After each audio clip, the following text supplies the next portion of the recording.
సహస్ర కేసులో ఎన్నో అనుమానాలు తలెత్తున్నాయి. నిందితుడి తీరుపై అనేక సందేహాలున్నాయి. వాడు రాసిన లెటర్లోనూ ఎన్నో డౌట్స్. కేవలం బ్యాట్ కోసమే చంపాడా? మరి లెటర్లో మనీ అని ఎందుకు రాశాడు? లెటర్లో ఎక్కడా బ్యాట్ ప్రస్తావన ఎందుకు లేదు? లెటర్ నెల కిందటే రాస్తే ఇన్ని రోజులు ఎందుకు ఆగాడు? నేర స్వభావం తల్లిదండ్రులకు తెలియదా? మొబైల్ చోరీ చేసేటప్పుడే ఎందుకు మందలించలేదు? అడ్డదారి పడుతుంటే తేలిగ్గా తీసుకున్నారా? ఈ మొత్తం వ్యవహారానికి తల్లిదండ్రులు కారణం కాదా? నిందితుడు తల్లిదండ్రులపైన కూడా చర్యలు తీసుకోరా? ఇప్పుడు ఇలాంటి సందేహాలు, ఇలాంటి ప్రశ్నలు వరుసగా నేను లేవనెత్తిన ఈ డౌట్లన్నీ కూడా ఇప్పుడు సొసైటీలో చాలామంది మదిలో మెదులుతున్న ప్రశ్నలు. ముఖ్యంగా సహస్ర హత్య కేసుకు సంబంధించి ప్రధానంగా పోలీసుల విచారణలో వెల్లడైన అంశాలతో అనేక సందేహాలు బయటపడ్డాయి. కేవలం ఒక బ్యాట్ కోసమే చంపాడా? మరి లెటర్లో మనీ అని ఎందుకు రాశాడు అనేది ఒక డౌట్. అయితే లెటర్లో ఎక్కడ బ్యాట్ ప్రస్తావన ఎందుకు లేదు? ఇదో డౌట్. సో నెల కిందటే లెటర్ రాస్తే ఇన్ని రోజులు ఎందుకు ఆగాడు అనేది ఇంకో డౌట్. ఇలా నిందితుడు నేర స్వభావం గురించి, అంటే వీడు ఇంత జులైగా తయారయ్యాడు, ఇప్పటికే ఇలాంటి క్రిమినల్ థాట్స్తో ఉన్నాడని మరి తల్లిదండ్రులు ఎప్పుడు గ్రహించలేదా? అలాగే మొబైల్ చోరీ చేసినప్పుడు ఎందుకు వాడిని తిట్టలేదు, మందలించలేదు? అడ్డదారి పడుతుంటే లైట్ తీసుకున్నారా? ఇవన్నీ డౌట్లు ఉన్నాయి. సో వాడలా తయారవడానికి తల్లిదండ్రులు కారణం కాదా అనేది సొసైటీలో వెల్లువెత్తున్న ఒక ప్రశ్న. ఎస్, మీరు చూడండి, ఆ బ్యాట్ ఒక బహుశా ఇలాంటి బ్యాట్లు ఎర్రగడ్డ చౌరస్తాలో దొరుకుతాయి. సాధారణంగా ఇది పెద్ద బ్రాండెడ్ బ్యాట్ ఏం కాదు, దాని మీద ఏదో పెయింట్తో రాసిన బ్యాట్ లాగా కనిపిస్తుంది. ఇలాంటి కనీసం ఒక 500 రూపాయలు విలువ చేయని ఒక బ్యాట్ కోసం ఒక అమ్మాయిని చంపాడు అంత కిరాతకంగా అంటే నిజంగా నమ్మశక్యంగా ఉందా అంటే అందులో కూడా చాలా సందేహాలు వెలువెత్తున్నాయి. వాస్తవానికి పోలీసుల విచారణలో సహస్ర నాకు చెల్లి లాంటిది, కానీ నేను ఏదో బ్యాట్ కోసం వెళ్ళాను, నన్ను చూసి ఎక్కడ పేరెంట్స్ కానీ బయట వాళ్ళకి చెప్తుందేమో అని నేను భయంతో పొడిచి చంపాను అంటున్నాడు. అంటే తన గురించి ఎక్కడ చెప్తుందన్న భయం, అంత భయం ఉన్నవాడు పొడిచి చంపడం ఇంత ధైర్యంగా ఎలా చేశాడు? బయట వాళ్ళకి చెప్తానే భయంతో హత్య చేయడానికి మాత్రం ధైర్యం ఎలా వచ్చింది? సో ఇదంతా ఒక రకమైనటువంటి అనుమానాలకు తావిస్తున్న పరిస్థితి. వాస్తవానికి సహస్ర హత్య కేసుకు సంబంధించి పోలీసుల విచారణలో వెల్లడైన అంశాలు కూడా చాలా సంచలనంగా ఉన్నాయి. ఇక ఈ కేసు సాల్వ్ అయిపోయినట్లే అని పోలీసులు భావిస్తారు. అందులో కొత్త ట్విస్ట్ ఉన్న దానిపై ఆసక్తి చూపించారు. అంటే ఎప్పుడు ఇది నిందితుడు దొరికితే, సో కానీ విషయం తేలిపోయిందా కదా అని తేలిగ్గా తీసుకుంటారు. మరి సహస్ర కేసులో కూడా అదే జరిగిందా? నిందితుడు దొరికాడు కదా అని కేసును లైట్ తీసుకుంటున్నారా అంటే ఇప్పుడు అనేక డౌట్స్ ఉన్నాయి. సో కూకట్పల్లిలో చిన్నారి సహస్ర హత్య కేసుపై పోలీసులు ప్రెస్ మీట్ పెట్టి చెప్పిన వ్యాఖ్యలపై ప్రజలకు చాలా అనుమానాలు కలుగుతున్నాయి. పోలీసులు సరిగా చెప్పలేదని, అసలు ఈ కేసును సరిగా దర్యాప్తు చేశారని ప్రజలు ప్రశ్నిస్తున్నారు. ఎందుకంటే ఈ కేసుపై వస్తున్న ప్రశ్నలకు పోలీసులు సరైన ఆన్సర్ ఇవ్వలేదు. వాస్తవానికి నిందితుడైన ఆ 14 ఏళ్ల పిల్లవాడు ఒక ప్లాన్ నోట్ రాసుకున్నాడు. అందులో ఏం రాశాడనేది స్పష్టంగా చూస్తే కనుక లెటర్లో ఒకసారి చూడండి స్క్రీన్పై. ముందుగా ఇంటికి వెళ్ళు, తర్వాత గ్యాస్ టేబుల్ తీసుకో, తర్వాత డోర్ దగ్గరికి రా, గ్యాస్ వెలిగించు, తాళాన్ని గ్యాస్ పైన ఉంచు, అప్పుడు తాళాన్ని కత్తితో కట్ చేయి, లాక్ కట్ చేసిన తర్వాత డబ్బు తీసుకో, తర్వాత ఇంటికి తాళం వేయి, తర్వాత గ్యాస్ని దాని ఒరిజినల్ స్థానంలోనే ఉంచు, తర్వాత ఇంటి నుంచి బయటకు వచ్చేయి, తాళం వెయ్యి, మిషన్ పూర్తవుతుంది. ఇదిగో ఈ లెటర్ చదువుతున్నాను కదా, ఇదంతా కూడా ఇంగ్లీష్లో, వానికి వచ్చిరని బట్లర్ ఇంగ్లీష్లో అంతా రాశాడు వాడు, ఆ 14 ఏళ్ళ పిల్లోడు. సో దాని అర్థం అంతా నేను మీకు చెప్పాను. ఇందులో గ్యాస్ ఉంది, గ్యాస్ పైన ఉంచి అన్నాడు, తాళాన్ని కత్తితో కట్ చేయమన్నాడు, డబ్బు తీసుకోన్నాడు, తర్వాత ఇంటికి తాళం వేయి, తర్వాత గ్యాస్ని ఒరిజినల్ స్థానంలో ఉంచు, తర్వాత ఇంటి నుండి బయటకు వచ్చి మళ్ళీ బయట నుంచి దర్వాజా పెట్టు, మిషన్ పూర్తవుతుంది, మిషన్ డన్ అని రాశాడు. సో ఇది వాడు రాసిన లెటర్. ఓకే, మీకు అర్థమైందిగా ఇప్పుడు నేను చెప్పే స్టోరీ అంతా కూడా? ఇదేదో కరెక్ట్ సరిగ్గా వాడు రాసిన లెటర్ ప్రకారమే నేను మీకు ఇప్పుడు అంతా ఎక్స్ప్లెయిన్ చేస్తున్నాను. ఓకే, దెన్ ఇప్పుడు ఏం జరుగుతుంది? ఈ లెటర్ తర్వాత ఈ లెటర్కు వాడు చేసిన హత్యకు ఏమైనా సంబంధం ఉందా అనేదే పెద్ద ప్రశ్న. ఇక్కడ డౌట్ నెంబర్ 1, ఆ పిల్లాడు రాసుకున్నది ఆ లేఖపై ప్రజలకు చాలా అనుమానం కలుగుతుంది. ఎందుకంటే అసలు గ్యాస్ అనేది ఏంటి? గ్యాస్ సిలిండరా లేకుంటే గ్యాస్ స్టవ్వా? ఏ గ్యాస్? దేన్ని ఉద్దేశించాలని రాశాడు? మరో విషయం, కత్తితో తాళాన్ని కట్ చేయాలనుకున్నప్పుడు మరి అట్లా రాసినప్పుడు గ్యాస్ మంటపై తాళాన్ని ఉంచమని ఎందుకు రాశాడు? అలాగే గ్యాస్ని యథాతథ స్థితిలో ఉంచి ఇంట్లోంచి బయటికి రావాలని రాశాడు. అంటే అసలు ఆ గ్యాస్ని ఎక్కడి నుంచి ఎక్కడ తేవాలనుకున్నాడు. ఇలా ఈ నోట్ అంతా ఒక కన్ఫ్యూజన్గా ఉంది. ఇది నెల కిందటే రాశాడని పోలీసులు చెప్పారు. మరి అప్పటి నుంచి ఎందుకు ప్లాన్ అమలు చేయలేదు, ఎందుకు ఎగ్జిక్యూట్ చేయలేదు అనేది పోలీసులు చెప్పలేని పరిస్థితి. రైట్, ఇది లెటర్లో రాసిన పరిస్థితి. ఇక రెండవది, అసలు ఈ నోట్లో పిల్లాడు మనీ చోరీ చేయాలని రాసుకున్నాడు, డబ్బులు దొంగతనం చేయాలని రాసుకున్నాడు. మరి పోలీసులు ఏం చెప్తున్నారు, ఇది డబ్బు కోసం కాదు, కేవలం ఒక బ్యాట్ కోసం ఆ ఇంట్లోకి వెళ్ళాలని అనుకున్నాడు. అలాగైతే మరి ఇప్పుడు నోట్లో బ్యాట్ గురించి ఎందుకు రాయలేదనేది తేలని విషయం. పోలీసులు మాత్రం ఆ అబ్బాయి ఉద్దేశం మనీ చోరీ కాదంటున్నారు, డబ్బుల కోసం రాలేదు, పాపం ఏదో వాడి క్రికెట్ మీద ఇంట్రెస్ట్ ఉంది, కేవలం ఓ బ్యాట్ దొంగతనానికి వచ్చాడు. బ్యాట్ కూడా ఎక్కడో మన బజార్లలో అమ్ముతారు కదా, అలాంటి బ్యాట్, అది కనీసం ఒక 500 కూడా వాల్యూ చేయదు. సరే మహా అయితే ఒక 1000 రూపాయల లోపు ఉంటుంది అనుకోండి. అలాంటి బ్యాట్ కోసం వాడు వచ్చాడంట, వచ్చి కస పొడిచి మర్డర్ చేసి విచక్షణ రహితంగా పొడిచిపోయాడంట. ఏంటో అర్థం కాని ప్రశ్న ఇది. తర్వాత ఆ పిల్లాడు కత్తిని తనతో ఎందుకు తీసుకెళ్లాడు అనేది మరో డౌట్. సో ఇది పోలీసుల ప్రకారం అయితే బ్యాట్ చోరీ చేసేటప్పుడు ఎవరైనా అడ్డొస్తే వాళ్ళని బెదిరించేందుకు కత్తిని తీసుకెళ్ళాడని చెప్తున్నారు. కానీ ఆ పిల్లాడు రాసిన నోట్లో తాళాన్ని కట్ చేయడానికి, అంటే cut with knife after cutting the lock, అంటే కత్తిని అని వాడు రాసుకున్నాడు. అంటే అతను కత్తిని తీసుకెళ్ళింది తాళాన్ని కట్ చేయడానికి అనుకోవచ్చు. మరి పోలీసులు యాంగిల్ ఎట్లుందంటే పోలీసులు అసలు ఈ నోట్ని సీరియస్గా తీసుకోలేదనే డౌట్స్ అయితే వస్తున్నాయి. ఇప్పుడు చాలా క్లియర్, ఈ హ్యాండ్ రైటింగ్తో రాశాడు వాడే, 1 నెల కింద రాసుకున్నాడు. వాడు రాసుకున్న వాటికి ఇప్పుడు వాడు చేసిన దానికి ఏం సంబంధం లేదు. అంటే అప్పటికప్పుడు సిచ్యువేషన్ బట్టి డిసైడ్ అయ్యాడా. ఓ బ్యాట్ కోసం వెళ్ళి బ్యాట్ సహస్ర చూస్తే ఆపి కేవలం ఒక బ్యాట్ కోసం వెళ్ళిన వాడు అంత కిరాతకంగా 21 సార్లు కళ్ళు మూసుకొని పొడిచాడంట.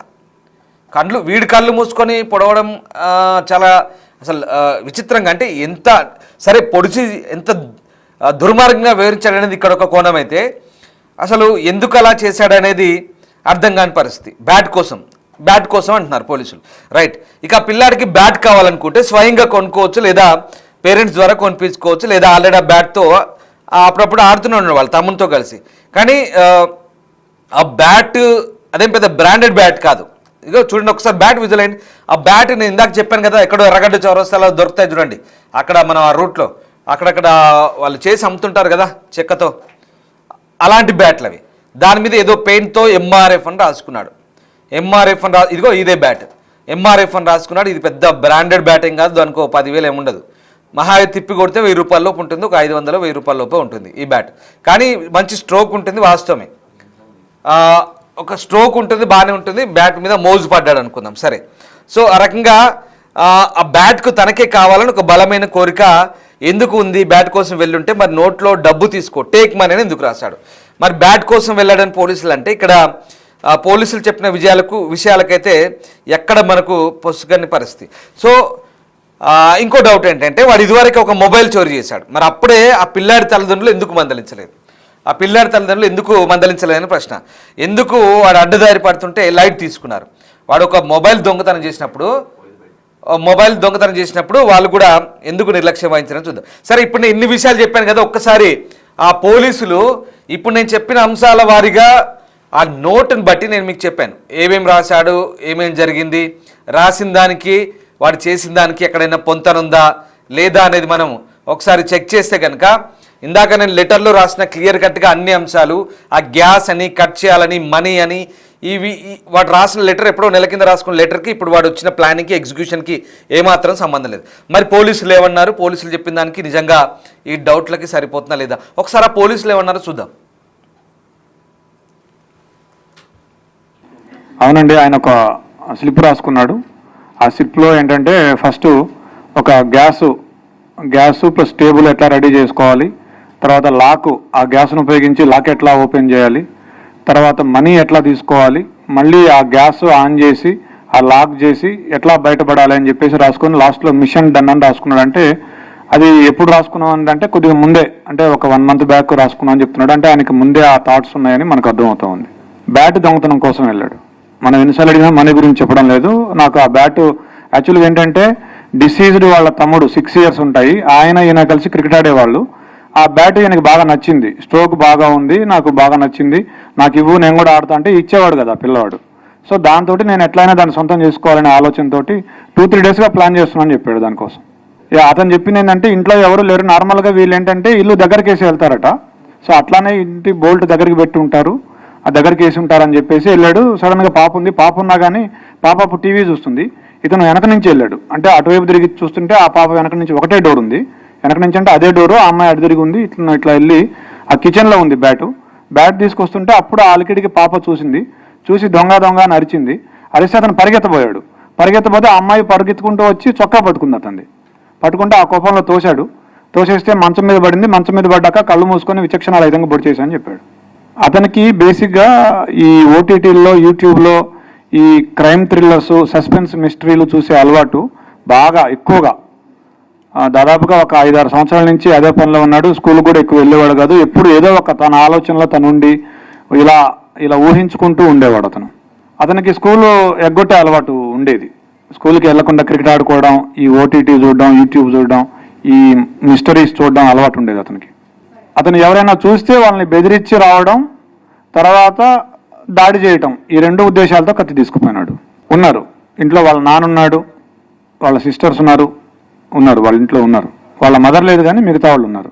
పేరెంట్స్ వాళ్ళ మదరు, నిన్న మనం వాళ్ళ మదర్తో మాట్లాడినప్పుడు అనింది, ఫస్ట్ రోజే పోలీసులు ఈ హడావిడి అంతా చేసి నేను అడిగాను మా అబ్బాయిని, ఏరా నువ్వేమైనా చేసావా అని అడిగాను, ఒప్పుకోలేదు. 2వ రోజు కూడా అడిగితే ఏమ్మా నువ్వే నన్ను పట్టించేటట్టున్నావే అని అన్నాడు, నీ మీద అన్నాడని చెప్పింది వాళ్ళ మదర్. పోలీసుల్ని ఆ రోజు మేము ఫస్ట్ రోజే అతన్ని క్వశ్చన్ చేసాం, ఎందుకంటే రెండింటికి జస్ట్ 2 అడుగుల దూరం ఉంటుంది, ఆ ఇంటికి ఈ ఇంటికి పిట్టగోడకి. మేము క్వశ్చన్ చేసాం ఆ ఇంట్లో ఉన్న వాళ్ళని, 3rd, 4th ఫ్లోర్లో, వీళ్ళు 4th ఫ్లోర్లో ఉంటారు, 3rd ఫ్లోర్ నుంచి వెళ్ళొచ్చు. పోలీసులకి మాకేం చెప్పారంటే ఆ రోజు నాకు 10:15 ఆ టయానికి డాడీ అని గట్టిగా అరుపులు వినిపించాయి అని చెప్పాడు. బాలుడి మీద కూడా అనుమానం వచ్చింది మాకు. అయితే మేము ఒక లిస్ట్ ఆఫ్ సస్పెక్ట్స్ చేసుకున్నాము, దాని ప్రకారం చేసుకుంటూ వచ్చాము. నిన్న అతన్ని చేశాము. తర్వాత మాకు ఇంకొక క్లూ కూడా వచ్చింది. ఒక పిల్లాడు కూడా సమాచారం ఇచ్చాడు. ఇట్లా ఆ రోజు ఏ రోజైతే అఫెన్స్ జరిగిందో ఆ రోజు మార్నింగ్ 8:30 to 8:45 అతను ఆ గోడ దగ్గర, ఏదైతే గోడ దూకి వెళ్ళే అవకాశం ఉందో ఆ గోడ దగ్గర టచ్ ఆడాడు అతను చాలాసేపు, ఒక 15 minutes. ఆ సమాచారంతో మా అనుమానం ఇంకా ఎక్కువై, మా అనుమానం నిర్ధారణ అయ్యి అతన్ని మళ్ళీ విచారించాము. ఫస్ట్ ఇల్లు సెర్చ్ చేసాము. ఇల్లు సెర్చ్ చేస్తే మాకు ఈ లెటర్ దొరికింది, అతను రాసుకున్న లెటర్ ఏదైతే ఉందో అది. తర్వాత కత్తి కూడా దొరికింది. 3 కత్తులు ఉన్నాయి. ఏ కత్తి అంటే, సార్ నల్ల కత్తి, నల్ల పిడి ఉంటుంది, దానికి అంచు నల్లగా ఉంటుందని అతనే చెప్పాడు. ఆ కత్తి తీసుకొస్తే ఇదేం చూపించాడు. బట్టలు ఏం చేశాడంటే అతను అఫెన్స్ చేయగానే ఆ కత్తి అక్కడే కడిగేసి గోడ దూకి మళ్ళీ ఇంట్లోకి వెళ్ళేటప్పుడు వాళ్ళ నాన్న సిస్టర్స్ ఉన్నారు, వాళ్ళు ఏమైనా చూస్తారేమో అని ఆరేసిన షర్ట్ తీసుకొని ఇట్లా అడ్డం పెట్టుకొని ఇంట్లోకి వెళ్ళి బాత్రూంలోకి వెళ్ళి స్నానం చేసి ఆ టీ-షర్టు ప్యాంటు 2 వాషింగ్ మెషిన్లో వేసాడు. But we found some slight blood on the clothes. We have called a special investigation team, forensic team. వాళ్ళు స్పెషల్ లైటింగ్, స్పెషల్ స్పెట్స్ వాడి they are able to found it. I also have seen it. Yes అతనికి ఒక కుందేలు ఉండేది. ఆ రోజు ఆ కుందేలు కూడా చనిపోయింది. 11:30కి మేము టైంలోనే కూడా తీసుకున్నాం. అతని మీద అనుమానం వచ్చాక అతను 11:30కి బయటకు వెళ్ళాడు ఇంట్లోంచి. 11:30కి ఆ కుందేలుని తీసుకొని డాక్టర్ దగ్గరికి వెళ్తే ఆ కుందేలు చనిపోయింది ఆ రోజు. ఆ స్టోరీ కూడా మాకు చెప్పాడు. ఫింగర్ ప్రింట్స్ ఇంకా నిన్ననే జరిగింది, ఇంకా వీఆర్ మ్యాచింగ్ ఇట్. మనకున్న సమాచారం మేరకు ఇంతవరకైతే ఏం లేదు. బట్ వాళ్ళ మదర్ చెప్పిన ఒక విషయం ఏంటంటే, అతను 2 months బ్యాక్ అతని దగ్గరికి ఒక ఫోన్ వచ్చింది, సెల్ ఫోన్. మేము డబ్బులు ఇవ్వలేదు, ఇతనికి ఎక్కడిది సెల్ ఫోన్ అంటే నేను కొనుక్కున్నా అని చెప్తున్నాడు. డబ్బులు ఎక్కడ ఉంటే చెప్పలేదు. అది వాళ్ళ మదర్ చెప్పిన విషయమే. సో దీన్ని బట్టి మీరు ఏమైనా అనుకోవచ్చు. 5 days మిస్లీడ్ చేయడం అంటే ఫస్ట్ డే మిస్లీడ్ చేశాడు. మనం మనకి ఇప్పటివరకు టెక్ రాలేదు కాబట్టి మనం అందరినీ విచారించుకుంటూ వచ్చే క్రమంలో అది కూడా అడిగాము. ఇది 2వసారి అని చెప్తున్నాడు. అంతకుముందు కూడా ఒకసారి వెళ్ళాను, ఇది 2వసారి ఇట్లా వెళ్ళానని చెప్తున్నాడు. ఈ డిసీజ్డ్ తమ్ముడు ఎవరైతే ఉన్నారో సద్విన్ ఆ పిల్లాడు, అతను కూడా అడిగాము. అతను కూడా ఏం చెప్పట్లేదు మనకు. లాక్ అని చెప్పలేదు మనకి. నార్మల్గా వీళ్ళు ఇది వేరే, ఆ లెటర్ ఈ దీనికి సంబంధించింది కాదు. ఆ అమ్మాయి చూడదు, ఆ బ్యాట్ తీసుకొని వెళ్ళిపోదాం అనుకున్నాడు అతను. ఆ అమ్మాయి ఇంకా చూడదు, ఆ బ్యాట్ తీసుకొని పరిగెత్తుకొని వెళ్ళిపోవచ్చు అనుకున్నాడు. అడిగాము మేము, మరి బ్యాట్ అంటే మీ పేరెంట్స్ని అడిగితే కొనిస్తారు కదా అని అడిగితే, సరే అతను ఉద్దేశంలో ఆ ఫ్యామిలీ ఫైనాన్షియల్ ఇబ్బందుల్లో ఉంది. మా నాన్నకి జాబ్ లేదు, మా మదరు చిన్న జాబ్ చేస్తుంది, మా అక్కలకు ఫీజు కట్టాలి, ఇంకా నేను ఎందుకు వాళ్ళని ఇబ్బంది పెట్టాలి అని వాళ్ళని అడగలేదు అని చెప్పాడు. సంచలనం సృష్టించిన కుకట్పల్లి బాలిక హత్య కేసును పోలీసులు ఛేదించారు. ఈ కేసులో 14 ఏళ్ల బాలుడు దొంగతనానికి వచ్చి హత్య చేసినట్లు కూడా నిర్ధారించారు. ఈ కేసు గురించి మరికొన్ని అంశాలు మాట్లాడదాం.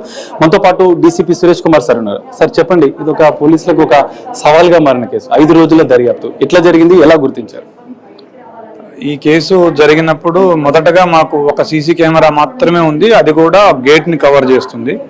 సో లోపలికి ఎవరు వచ్చారు, బయటికి ఎవరు వచ్చారు, లోపలికి ఎవరు పోయారు అనేది చూడటం తప్ప ఇంకా ఆ ఇంట్లో ఎక్కడ ఏమి ఎలా జరుగుతుంది అనేది, పక్కింట్లో ఎక్కడ ఏం జరుగుతుంది అనేది మనకి అర్థం కాలేదు. సో దాంతో ఇంత సమయం తీసుకుంది. మేము లిస్ట్ ఆఫ్ సస్పెక్ట్స్ని రాసుకొని ఎవరికి ఎక్కువ ప్రాబబిలిటీ ఉందో వాళ్ళందరినీ విచారించుకుంటూ వచ్చాము. సో ఈరోజు నిన్న అక్కడ ఆ సస్పెక్ట్ దగ్గర, ఆ అక్యూజ్డ్ దగ్గర ఆగాము. సార్, బాలుడు లెటర్ రాసుకున్నాడు అన్నారు. అసలు బాలుడు హత్య చేసినట్లు ఎలాంటి ఆధారాలు మీరు సేకరించారు? దర్యాప్తులో ఎలాంటి విషయాలు పెట్టాలి? మాకు అతను వాడిన కత్తి అతను చూపించాడు, తర్వాత బట్టలు కూడా సీజ్ చేసాము, తర్వాత అతని మానసిక స్థితి మనకి అర్థమయ్యేటట్టుగా లెటర్ కూడా దొరికింది. సో అతని కన్ఫెషన్ కూడా మాకు ఇచ్చినాడు. మొదట తల్లిదండ్రులను విచారించేటప్పుడు లేదు, అదేం లేదు. సార్, లెటర్లో ఏమని రాసుకున్నాడు అంటే ముందే ఒక 4 రోజుల క్రితం ఆ లెటర్ రాసుకున్నాడు అంటే ఈ దొంగతనానికి ప్లాన్ చేశాడా లేదంటే ముందుగానే హత్యకు ప్లాన్ చేశాడా? దొంగతనం అయితే అతనికి ప్లానింగ్ ఉంది. అయితే ఆ కత్తి తీసుకుపోవడం దీన్ని బట్టి మనం అతనికి ఎవరైనా అడ్డు వస్తే వాళ్ళ మీద కూడా దాడి చేయాలని ఉందేమో అని మాకు అనిపించింది. సరే, ఆ లెటర్లో హుండీ దొంగతనానికి సంబంధించిన అన్నట్టు కూడా రాసుకున్నట్లు తెలిసింది. మరి ఇందులో ఆ దొంగతనం జరిగిందా, డబ్బు కోసం దొంగతనం చేశాడా? క్రికెట్ బ్యాట్ అంటున్నారు, క్రికెట్ బ్యాట్ కోసం హత్య చేసిన పరిస్థితులు ఎట్లా? అంటే మనం అతని మానసిక స్థితి అతనికి ఎలా ఉందో అనేది అతనికి తెలియాలి. అతను ఏం ఆలోచించాడు అనేది అతని మానసిక స్థితిని బట్టి ఉంటుంది. లేదు, డబ్బులు ఏది ఎక్కడ పోయినట్టుగా పేరెంట్స్, అమ్మాయి డిసీజ్డ్ పేరెంట్స్ మనకి ₹1 కూడా పోయినట్టు చెప్పలేదు, 1 గ్రామ్ బంగారం పోయినట్టు కూడా చెప్పలేదు. అక్యూజ్డ్ కూడా చెప్పడం నేను బ్యాట్ కోసమే పోయానని చెప్తున్నాడు. తల్లిదండ్రులు ఏం చెప్పారు సార్ విచారణలో బాలుడికి సంబంధించిన మానసిక పరిస్థితి? బాలుడి తల్లితో మనం మాట్లాడినప్పుడు బాలుడి తల్లి ఫస్ట్ డేనే సస్పెక్ట్ చేసింది. నువ్వేమైనా చేసావా అని నా కొడుకును కూడా అడిగానేనని కూడా అనింది. 2వ రోజు కూడా అడిగానని చెప్పింది. సార్, ఎట్లా బిల్డింగ్ నుంచి దూకడం ఇదంతా ఎట్లా చేసినట్టు మీకు విచారణలో బాలుడు ఎక్స్ప్లెయిన్? 4th ఫ్లోర్లో ఉంటాడు, 4th నుంచి 3rdకి వచ్చాడు, 3rd నుంచి ఈ గోడ ఆ గోడ ఒక 2 feet 2.5 feet డిస్టెన్స్లో ఉంటుంది. జంప్ చేశాడు, వెళ్ళేసరికి లోపల టీవీ నడుస్తుంది. ఆ అమ్మాయి టీవీ చూస్తుంది, అటు తిరిగి ఆ అమ్మాయి వెనక్గా వెళ్ళి కిచెన్లోకి వెళ్ళి బ్యాట్ పట్టుకున్నాడు. తీసుకొని వస్తుంటే అమ్మాయి వెనక్కి తిరిగి చూసి దొంగ అని అరిచింది. అరవటమే కాకుండా వచ్చి అతని షర్ట్ పట్టుకుంది పోకుండా. దాంతో అమ్మాయిని గట్టిగా పుష్ చేసి కాటు మీద పడిపోయాక ఆ అమ్మాయి మీద విచక్షణారహితంగా దాడి చేశాడు కత్తితోటి. సార్, గతంలో బాలుడు దొంగతనాలు చేసినట్లు ఏమైనా తెలిసిందా? ఆ బిల్డింగ్ల నుంచి ఇంతకుముందు ఏమైనా వెళ్ళినట్లు ఏమైనా? లేదు, మా విచారణలో అట్లాంటిది రాలేదు. సరే, ఈ సందర్భంగా మీరు తల్లిదండ్రులకు, ఎందుకంటే పోలీసులకి ఒక సవాల్గా మిగిలిన కేసు ఇది. సో సీసీ కెమెరాల అంశాలను దాదాపు 100,000 మంది పోలీసులు మీరు దర్యాప్తు చేశారు. సో ఎంతమందిని మొత్తం విచారించారు? బాలుడిని ప్రధానంగా గుర్తించడానికి మీకు దొరికిన మెయిన్ ఆధారం ఏంటి సార్? మాకు హ్యూమన్ ఇన్పుట్ వచ్చింది, తర్వాత బాలుడిది కూడా మళ్ళీ టెక్నికల్ ఇన్పుట్ ద్వారా మళ్ళీ రూల్ అవుట్ చేసుకున్నాం అతను ఏ టైంకి బయటికి వెళ్ళాడు, ఏ టైంకి వచ్చాడని. తర్వాత తల్లిదండ్రులకి మా యొక్క సూచన ఏంటంటే పోలీస్ తరఫున పిల్లలు ఓటీటీలో కానీ యూట్యూబ్స్లో కానీ సెల్ ఫోన్స్లో కానీ ఏం వాచ్ చేస్తున్నారు, ఏం గేమ్స్ ఆడుతున్నారు అనేది ఒక కన్నేసి ఉంచండి. వాళ్ళ మనస్తత్వాలు ఎట్లా ఉంటున్నాయి కూడా వాళ్ళతోటి ఒక కన్నేసి వాళ్ళు ఎట్లా ప్రవర్తిస్తున్నారో అబ్జర్వ్ చేసుకుంటూ ఉండండి. సార్, ఫైనల్గా హత్య జరిగిన తర్వాత పోలీసులు అంతా హడావిడి చూసి అంటే బాలుడు ఏమైనా బయటికి వెళ్ళే ప్రయత్నం చేశాడా లేదంటే ఆ హడావిడిని చూసి ఏమని చెప్పాడు? అదేమి మనకేం చెప్పలేదు. కొంత టెన్షన్ పడ్డట్టు తల్లిదండ్రులు టెన్షన్ పడ్డాడు, అందుకే తల్లి అడిగింది. తల్లి ఆ టెన్షన్ చూసి తల్లి అడిగింది. మనం నిన్న ఎప్పుడైతే మనం అదుపులో తీసుకున్నామో అతను ఆ రోజు వెళ్ళాడు. ఆ తర్వాత థ్యాంక్ యూ. సో కుకట్పల్లి బాలిక హత్య కేసులో 14 ఏళ్ల బాలుడే హత్య చేసినట్లు కూడా పోలీసులు గుర్తించారు. అయితే ప్రధానంగా దొంగతనానికి కోసం వెళ్ళి బ్యాడ్ దొంగతనానికి కోసం వెళ్ళి దొంగ అని బాలిక అరవడంతోనే విచక్షణ రహితంగా పైన దాడి చేసి హత్య చేసినట్లు కూడా పోలీసులు నిర్ధారించామని చెప్పారు. కొంత అంటే బాలుడు వెబ్ సిరీస్లు చూడడం, ముందే ఒక లెటర్ రాసుకొని మిషన్ డన్ అని చెప్పినట్లుగా కూడా పోలీసులు కొన్ని కీలక ఆధారాలు కూడా సేకరించి బాలుని అదుపులోకి తీసుకొని జువైనల్ హోమ్కి తరలించినట్లు కూడా చెప్తున్నారు. కెమెరామెన్ సంతోష్తో కలిసి సాగర్, బిగ్ టీవీ, హైదరాబాద్.